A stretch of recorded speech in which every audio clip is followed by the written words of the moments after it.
I wish art ruled the world, yeah. I wish art ruled the world. I think the whole system is fucked up. I think as a creative person, you don't really know your place in school.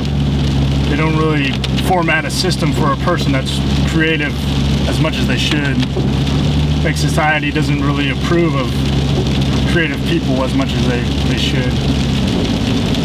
Kind of think about it, like you grow up going to school, you got a cubby hole, you bring your lunch, you got a break, meet up with the kids at recess near the water fountain, you know, like it's, then you go through school and you go through college and you go through this and that, and then you get out and you get a job, and what do? You go to work, you get a freaking cubicle, you get a little break time and bring your sack lunch, and it's just like, those people are just miserable, man. It's like you spend 50% of your life, 50% at work. It's like, wouldn't you want to do something with it? I just don't get it, man. I think people that are geared towards Friday nights are just broken. They don't get it, you know? They're stuck, you know, and they might not even realize it. Probably a majority of them don't realize it, you know? It's just one of those things where people just don't see it for what it is, you know? It's almost like that movie The Matrix, where they're just like stuck in that weird Matrix computer system or whatever, reality. And it's just like, I'm just the guy, I'm like Noah, I just got out of there.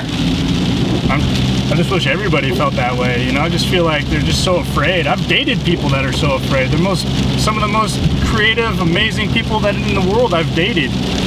And yet, they can't figure out a way to get their abilities and make it to where it makes them happy in real life. They feel like they need to fit into this mold of like, all right, I'm gonna go here, I'm gonna work for this person, make all this other person money. It's just like, I think, you know, people that are creative are thinking about being creative. It's kind of a leap of faith, really. You know, you gotta have to make some real soul-changing decisions in your life. Like, and I did it really young. I knew that I never wanted to work for somebody. I knew I never wanted to be somebody's bitch, you know? So for people that are thinking about it, it's just, you gotta trust yourself, you know? You'll always be fine. You can always get a job. You just gotta do it. You know, you gotta drop everything you're doing. You gotta wake up on a Sunday and go, this is not how I was supposed to live my life. This is not how I was supposed to be on this earth. You have one life. That's it. You have this gift, and then you're gonna waste it being in a cubicle. You know, having a job that you don't like, for people that you don't like, and go home every night, and people are miserable. So much potential for people out there that people just don't realize it, you know? People just think, oh, I'm doing great because I got a retirement, a 401k, and I'm doing this and that, and it's just like, when I'm 80 years old, I'm gonna look back and be like, look at all these bikes I painted, you know, look at all this I did, look at all this, and look upon it and say, look, this is what I created, you know?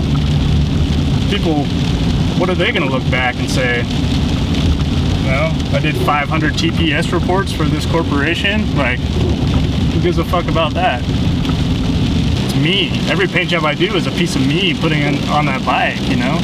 There's no better feeling than to be thinking about a project, executing it, going through all those emotions throughout the project, from anxiety, excitement, to restlessness, to impatience, all those emotions wrapped into one, and then to come out of it with a project that's finished. There's no other sense of pride you'll ever find.